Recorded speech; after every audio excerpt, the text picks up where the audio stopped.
बिस्मिल्लाहिर्रहमानिर्रहीम अस्सलाम वालेकुम फ्रेंड्स। उम्मीद है आप खैरियत से होंगे। आप देख रहे हैं फाइनेंस एक्सपर्ट। अक्सर लोग क्वेश्चन करते हैं कि जी मेरा एनटीएन या एसटीआरएन जो है उसको मैं ख़त्म कैसे करवा सकता हूँ, तो उसका क्या प्रोसेस है। देखिए फ्रेंड्स, एक तो बात ये याद रखें कि एनटीएन जो है ना ये ख़त्म नहीं होता। ये ऐसे ही है जैसे आपका सीएनएसी नंबर होता है, ठीक है। और इस सेम ये एसटीआरएन है, ये जल्दी से ख़त्म नहीं होता। ये सिर्फ डिसीज्ड जो पर्सन है, मतलब जिनकी डेथ हो जाती है, उनका ख़त्म हो सकता है। लेकिन उसका भी जो प्रोसेस है वो एफबीआर ने पहले तो कोई ज़्यादा एलेबोरेट नहीं किया था। अब ये 5 अक्टूबर को इन्होंने एसओपी जो है ना वो अनाउंस किए थे, तो ये मैंने सोचा मैं आपके साथ शेयर कर लूँ। अगर कोई ऐसा पर्सन है जिसकी डेथ हो गई है, आपके मतलब आपका कोई ऐसा पर्सन जिसकी डेथ हो गई और अब आप चाह रहे हो कि उसका एनटीएन और जो जीएसटी लगा हुआ है उसको हम ख़त्म कर दें ताकि फर्दर कोई नोटिस वगैरह ना आए, तो उसका क्या प्रोसेस है ये मैं आपको इस वीडियो में डिटेल से बताऊंगा। लेकिन अभी मैं आपको क्लियर कर देता हूं कि अगर देखें आप मतलब काम कर रहे हो या नहीं कर रहे, आपका एनटीएन और जीएसटी जो है वो ख़त्म नहीं होगा।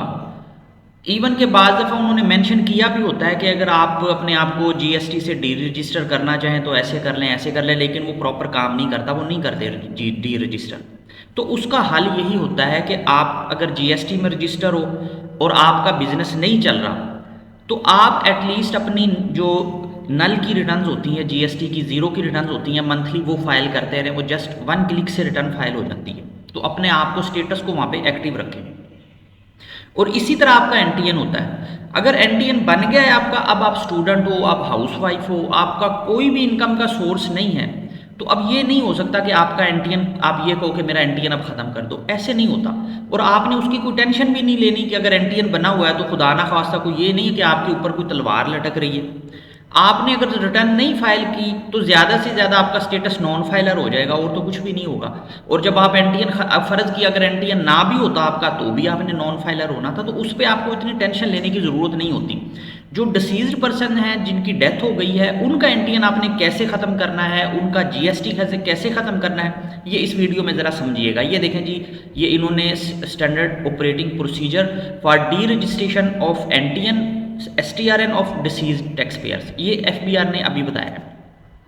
इसकी डिटेल क्या है ये मैं आपके सामने शेयर कर, ये देखें जी। First of all, verification of death certificate and other relevant documents. सबसे पहले तो जिस पर्सन की डेथ हुई है, जिसका जीएसटी एनटीएन ख़त्म करवाना है आपने, उसकी नादरा से आपने वेरिफिकेशन करवानी है, उसका सर्टिफिकेट वहाँ से लेना है, ठीक है। अब वो उस कैसे लेना है उसका प्रोसेस आप जो भी रेलिवेंट पर्सन है या नादरा के ऑफिस में जाके पता कर सकते हो।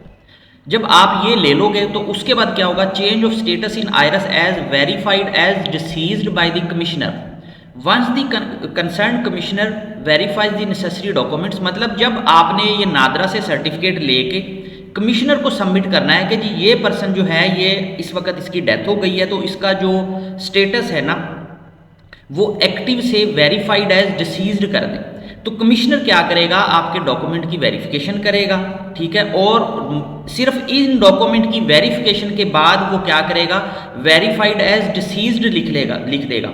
मतलब ये कि इसके बाद अब आपको फर्दर यहाँ से ऑनवर्ड नोटिस नहीं आएगा, क्योंकि अब यहाँ पे वेरीफाइड एज डिसीज्ड हो गया है। लेकिन इससे पहले का जो पीरियड था उसकी आपको जो है ना वो सारी वेरिफिकेशन करवानी पड़ेगी। उसके बाद क्या होगा, डिस्चार्जिंग एनी आउटस्टैंडिंग लायबिलिटीज और obligation of the deceased tax payer.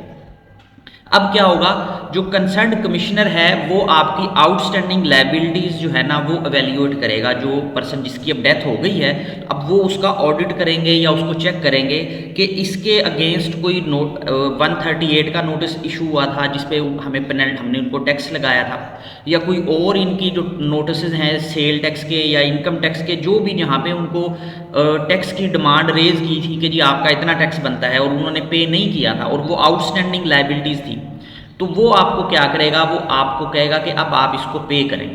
मतलब ये कि उसको बिल्कुल क्लोज करने से पहले उसका वो ऑडिट करेंगे और उसको चेक करेंगे कि कोई आउटस्टैंडिंग लायबिलिटी है, तो जिस पर्सन ने अप्लाई किया है कि जिसको क्लोज करें, तो वो उनको कहेंगे कि अब आप ये लायबिलिटीज़ पे करें, ये टैक्स बनता है ये पे करें, उसके बाद फर्दर प्रोसेस होगा। तो आपने वो टैक्स पे करना है। अब इसमें उन्होंने ये बताया कि for the recovery of the same as stipulated in section 87 of the income tax ordinance. मतलब इन 87 के मुताबिक उसने आपकी लाइबिलिटीज को असेस करना है। सेक्शन 87 जो है वो क्या कहता है वो मैं थोड़ा सा आपको बता देता हूँ। ये देखें जी, सेक्शन 87 आपको ये कहता है कि जो लीगल रिप्रेजेंटेटिव है ना उसका डिसीज्ड इंडिविजुअल का जिसकी डेथ हो गई है, वो उतनी लाइबिलिटी पे कर सकता है जितनी के मैक्सिमम जो है उस बंदे की वेल्थ थी या उस बंदे के पास जो इनकम थी, उसके बैंक में बैलेंस था या उसकी कोई प्रॉपर्टीज थी। फॉर एग्जांपल ये आप पढ़ भी सकते हो, इसका स्क्रीनशॉट लेके मैं आपको इसकी समरी बता रहा हूँ। फॉर एग्जांपल एक पर्सन है जिसकी डेथ हो गई है, अब उसकी जो टोटल प्रॉपर्टी वगैरह थी वो ऐसा कोई इतनी नहीं थी, उसके बैंक में कुछ पैसे थे। फर्ज किया बैंक में जिस वक्त उसकी डेथ हुई अप्रॉक्सीमेटली कोई 2.5 लाख रुपया था, ठीक हो गया। अब आप डिपार्टमेंट के पास जाते हो, डिपार्टमेंट कहता है कि जी इनकी जो लाइबिलिटी है, जो पिछली इनकी पेनल्टीज है, सारा कुछ वो असेस करके कहता है जी आपकी लाइबिलिटीज तो 30 लाख रुपए बनती है। तो वो डिपार्टमेंट जो है ना इस वक्त वो आपसे सिर्फ उतनी रिकवरी करेगा जितनी उस डिसीज्ड पर्सन की वेल्थ आपके पास उसकी डेथ के वक्त थी, 2.5 लाख रुपए। इससे ज्यादा वो रिकवरी नहीं कर सकता। ये देखें, the liability of a legal representative under this section shall be limited to the extent to which the deceased estate is capable of meeting the liability। मतलब कि जितनी उस बंदे की जिसकी डेथ हुई है उसकी प्रॉपर्टी की वैल्यू है, फर्ज किया अगर उसकी कोई प्रॉपर्टी है आप उसको भी शामिल कर लें। फॉर एग्जांपल उसकी प्रॉपर्टी की वैल्यू जो है वो है 1 करोड़। अब लाइबिलिटीज जो टैक्स की निकल के आई हैं उसके अगेंस्ट वो है 5 करोड़ की। तो डिपार्टमेंट आपसे सिर्फ उतनी लाइबिलिटी आपसे कलेक्ट करेगा जितनी उस बंदे की वेल्थ थी। ये नहीं कहेगा कि अब आपने क्योंकि उसके लिए अप्लाई किया है तो बाकी जो रिमेनिंग है वो आप पे करें। आपने नहीं पे करना, उस पर्सन की जो वेल्थ होगी उसी से पे होगा। लेकिन ये होगा कि जो डिसीज्ड पर्सन है उसकी वेल्थ में पहला राइट जो है वो फिर एफबीआर का होगा। पहले वो अपनी लाइबिलिटीज को कलेक्ट करेगा, उसके बाद जो रिमेनिंग पैसे बचेंगे वो आपस में आप डिस्ट्रीब्यूट कर सकते हो जो उसके लीगल हेयर्स होंगे। तो ये सेक्शन 87 जो है इसकी समरी ये थी जी। जब ये आप उसकी लाइबिलिटीज क्लियर कर दोगे तो वो फिर उसके बाद जो कमिश्नर है वो क्या करेगा, order of cancellation of registration of NTN और एसटीआरएन, ठीक है। जब वो ऑर्डर कर देगा तो फिर updating the taxpayer status in IRS and related database. After issuance of order of cancellation the concerned CI shall forward the same to local registration office. तो वो क्या करेगा, इस ऑर्डर को जो एलआरओ लोकल रजिस्ट्रेशन ऑफिस है उसको forward करेगा और वो आईआरएस में उसको यहाँ पे स्टेटस एज डिसीज्ड कर देंगे। पहले वेरीफाइड एज डिसीज्ड था, अब डिसीज्ड हो जाएगा और इसका मतलब है कि उनको अब फर्दर कोई नोटिस नहीं आएंगे, सारा कुछ उनका जो है वो क्लोज हो जाएगा। तो ये मैंने सोचा मैं आपके साथ शेयर कर लूँ। तो उम्मीद है आपको वीडियो पसंद आई होगी, इन्फॉर्मेशन मिली होगी। अपना बहुत ज़्यादा ख्याल रखिएगा, वीडियो अच्छी लगे तो शेयर कीजिएगा, लाइक कीजिएगा। थैंक यू, अल्लाह हाफिज़।